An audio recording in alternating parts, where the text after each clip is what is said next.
इसी प्रकार से सनातन धर्म के अंदर विवाह संपन्न होते चले हैं। जब भगवान शंकर एवं मां पार्वती का विवाह हो रहा था और जब विवाह का ये समय आया, यानी कि फेरों के बाद, तो मां पार्वती जी ने शंकर जी से प्रश्न कर दिया क्या कि मंडपम मधुवर्कंचा गाजा होमम परिक्रमा यावत् सप्तति दैवातावत् कन्याकुमारी का। मां पार्वती जी कहा कि हे प्रभु, ये मंडप क्यों बनवाया है, आपने मधुपर का पान क्यों किया है, ये फेरे क्यों लिए हैं, ये राजाओं से हवन क्यों किया है, ये सब कुछ होने के बावजूद भी मैं आपके दाहिने यानी कि राइट साइड में बैठी हुई हूँ। जब तक कन्या दाहिने राइट साइड में बैठी रहेगी तब तक कन्या क्या ही स्वरूप मानी जाती है, पत्नी का स्वरूप नहीं मानी जाती। तो भगवान शिव ने कहा कि प्रिय, यहाँ पर 7 वचन का विधान है। तो मां पार्वती जी ने कहा कि अगर 7 वचन की बात है तो सबसे पहले मैं आपसे 7 वचन लूंगी, यानी कि प्राची जी आपसे 7 वचन लेंगी और अब बारी बारी स्वीकार करते हुए एक एक पुष्प की ढेरी को हटाने जाएंगे और कहेंगे स्वीकार। तो कन्या अपने वचन में पहले वचन में कहती है, 2 प्रकार के वचन है, ध्यान से सुनिएगा।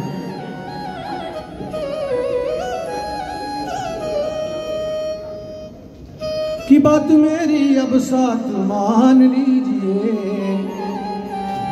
कि बात मेरी अब साथ मान लीजिए, पिया मेरे बन जाए। बात मेरी साथ मान लीजिए,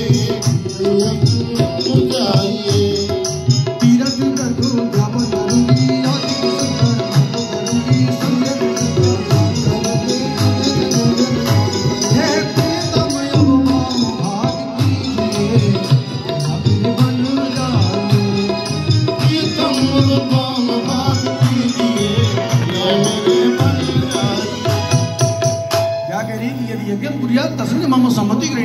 जीवन में जैसे आज आपने भगवान का पूजन यज्ञ किया है, जीवन में कहीं भी घर में या तीर्थ में कोई भी यज्ञ पूजन इत्यादि करेंगे तो राजी जी कहेंगे मुझे साथ लेकर के करेंगे, मेरी सहमति होनी चाहिए। स्वीकार है आपको?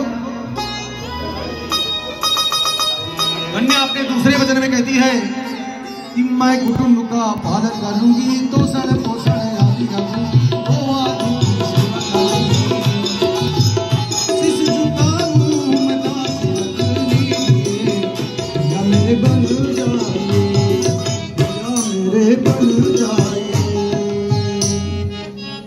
दूसरे वचन में क्या कहती है कि यदि दानम कुर्यात्, यदि दानम कुर्यात् माम सम्मति गृह्णात्, जीवन में कहीं भी घर में तीर्थ में कोई भी चीज डोनेट करेंगे, दान करेंगे, तो कन्या करेगी उसमें भी मेरी सहमति होनी चाहिए।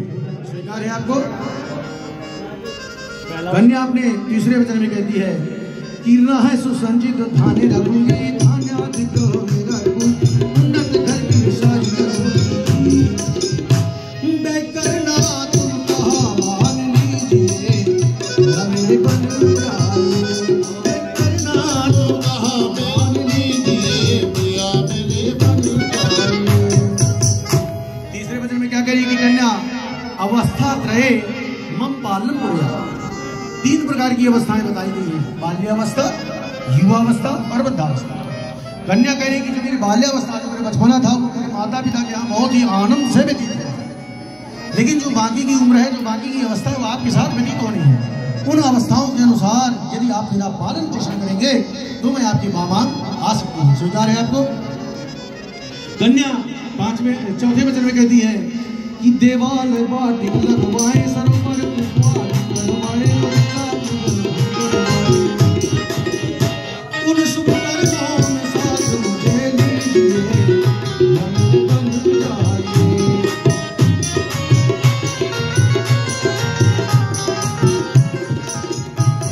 चौथे वचन में क्या कहती है कि कन्या की धनादि गोपनीय मम सम्मति गृह्णात्।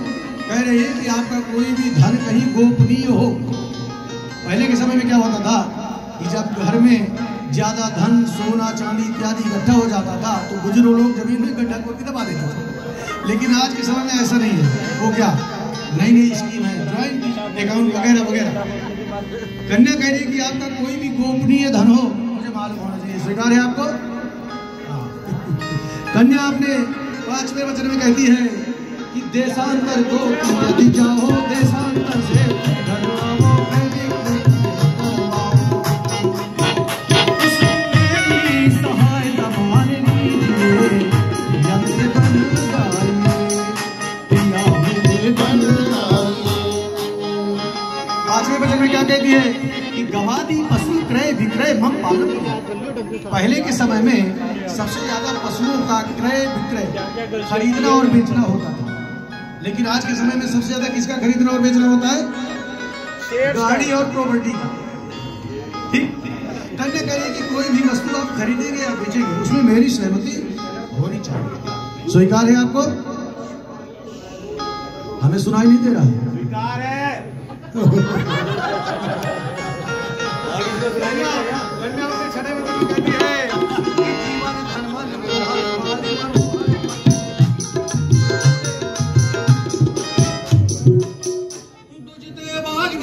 सनम दुलर धांगनी बनाइए या मेरे बन जाए या मेरे बन जाए।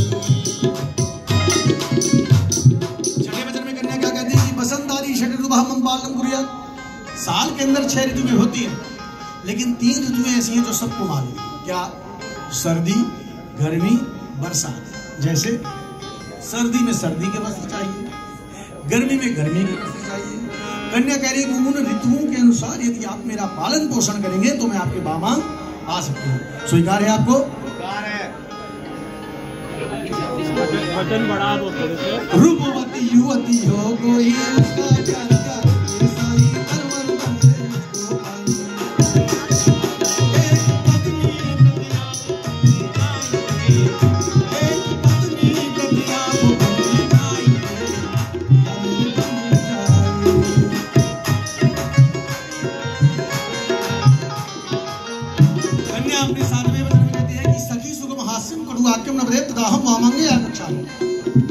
कन्या कह रही है कि कभी मैं अपने सखियों के बीच बैठी हुई हूँ, वहां हमारा हास्य विनोद भाव यानी कि हंसी मजाक चल रहा हो। भले ही घर पर कोई कार्य बिगड़ जाता है, लेकिन मेरे सखियों के बीच आकर के मेरे साथ अभद्र व्यवहार करके या मुझे कटु वचन बोल करके कभी भी अपमानित नहीं करेंगे। भले ही एकांत में कह सकते हैं या समझा सकते हैं।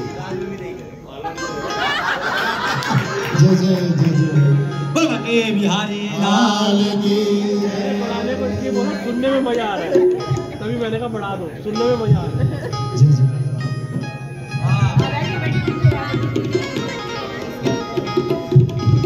ये तो रिकॉर्डर हो रहे बर महोदय ने 7 वचन स्वीकार किए, लेकिन बर महोदय कह रहे हैं कि हे प्रिय कुछ मेरे भी वचन हैं, अगर आप उनको स्वीकार करेंगी तभी मैं आपको बामा दे सकता हूँ। 4 वचन आपके लिए कि देवी विविधि भांति के व्यंजन, देवी विविधि भांति के व्यंजन यदि ग्रह मोहि बनाओ, धन धान्यादि सुसंचित निधि का समुचित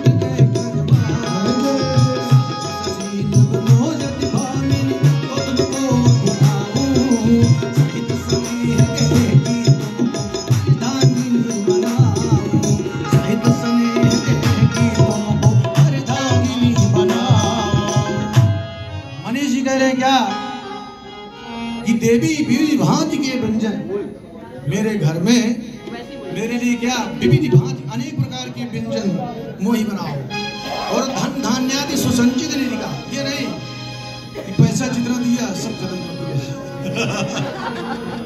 मतलब हिसाब से खर्च करना है, और सहज सुशील मनोज निभान मेरे घर में सज्जनता से सुशीलता से मीठे बोल करके अगर आप रहेंगी तो मैं आपको बामा ले सकता हूँ। स्वीकार है आपको? दूसरा वचन, यदि कुटुंब की करो सुरक्षा, सुख में सुख उपजाओ, धैर्य धार्य आपत्ति में दुख बनाओ, बनो सदा यदि मत भाओ, सहित स्नेह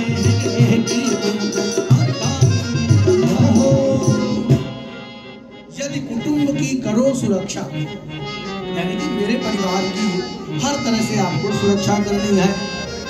सुख में सुख यानी कि जितनी वृद्धि हो रही है उसमें और हमेशा वृद्धि करनी है। सारी आपत्ति मेरे, कभी मेरे ऊपर कोई आपत्ति आ जाती है तो उसमें धैर्य धारण करके उसमें आपको मेरा पूरा साथ देना है। ये नहीं कि आपत्ति आ गई तो मैं तो तुम फंसने में चली। क्या दुख में दुख मनाओ। जब आप दुखी, जब ये दुखी तो आप दुखी, जब ये सुखी तब आप सुखी। मंद भाषणी मतलब मीठा बोलने वाली बनो यदि, तो कह रहे कि मैं बहुत खुश रहूंगा। अगर ये गुण आपके अंदर है तो कह रहे कि मैं मांग आपको ले सकता हूँ, स्वीकार है आपको।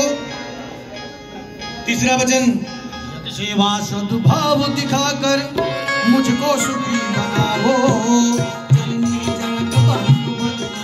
प्रेम वाली बरसाओ, रहोगे दुर्देश जब जाऊं, तुमको हरदानी बनाओ।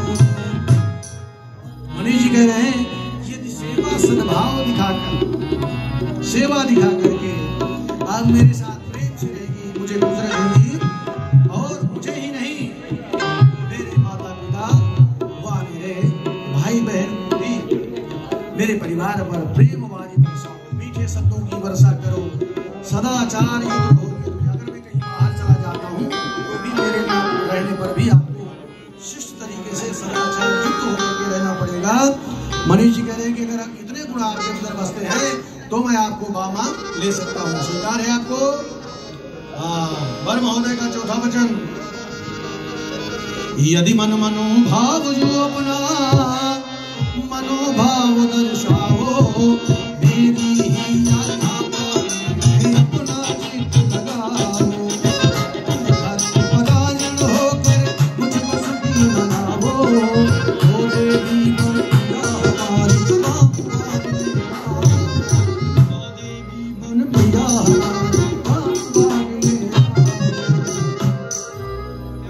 यदि मन मनोभाव यू अपना, मनोभाव दर्शाओ। कहने का तात्पर्य है कि मनीष जी कह रहे हैं कि कभी मैं अपने ऑफिस से आया हूँ, बहुत से कुछ खटपट हो गई, तो मेरे भाव को आपको समझना पड़ेगा, ठीक है। और मेरी ही आज्ञा पालन में अपना चित्त लगाओ। कहने का तात्पर्य है कि कह रहे हैं कि मेरा कहना आपको हमेशा मानना पड़ेगा। और रक्षाबंधन और भाई दूज का जो त्योहार है उसमें आप बिना पूछे ही अपने मायके जा सकते हैं। लेकिन अगर ये त्योहार नहीं है तो बिना मनीष जी की आज्ञा को आपको कहीं भी जाने की अनुमति नहीं है। समझ लो एक मिनट, और कुछ कह रही है, समझ लो। आप ये देख लीजिए लो, आप एक दूसरे को, आपको पतिव्रत और आपको पतिव्रत निभाना पड़ेगा। क्या नाम है पूछ रही थी अभी? पंडित जी कह दिए बहुत है और क्या। पंडित विनोद कुमार शर्मा। मंगलम भगवान विष्णु, मंगलम गरुड़ध्वज, मंगलम पुंडरीकाक्षो, मंगलायतनो हरि। ये वाले पंडित जी कहाँ के हैं? मेरे भाई, वचन तो आपने सुन लिए, मेरे बड़े भैया हैं। नहीं, कहाँ के हैं ये? चित्रकूट। शास्त्रों में ऐसा कहा गया है, यत्र नारीस्तु पूजन्ते रमन्ते तत्र। जिस घर में नारियों का मध्य प्रदेश में है जी, मध्य प्रदेश में हुआ चित्रकूट। आधा मध्य प्रदेश आधा यूपी। जहाँ सुमति बॉर्डर पे हम यूपी वाले हैं, हैं? हम यूपी वाले हैं। यूपी वाले रहता है, वहाँ अनेक और वो उत्तराखंड के हैं? नहीं, आसाम। जो हारमोनियम आसाम। आसाम के। और पैड वाले मध्य प्रदेश। अच्छा, तबला वाले उत्तर प्रदेश चित्रकूट। अच्छा, 4 लोग चित्रकूट के हैं। एक मैं, एक जुलाई, एक वो, और साइड वाले मथुरा के हैं। आगे मथुरा वृंदावन। पैनों पे वो इधर से साइड सब साइड। एक दूसरे के वचनों को स्वीकार करते हैं। आप दोनों खड़े हो जाएंगे, दोनों खड़े हो जाइए, फेस टू फेस। एक दूसरे को बैक नहीं दिखानी, face to face seat change करनी। आपको इधर से, इधर से, हाँ चलिए घूम जाइए, घूम जाइए, घूम जाइए।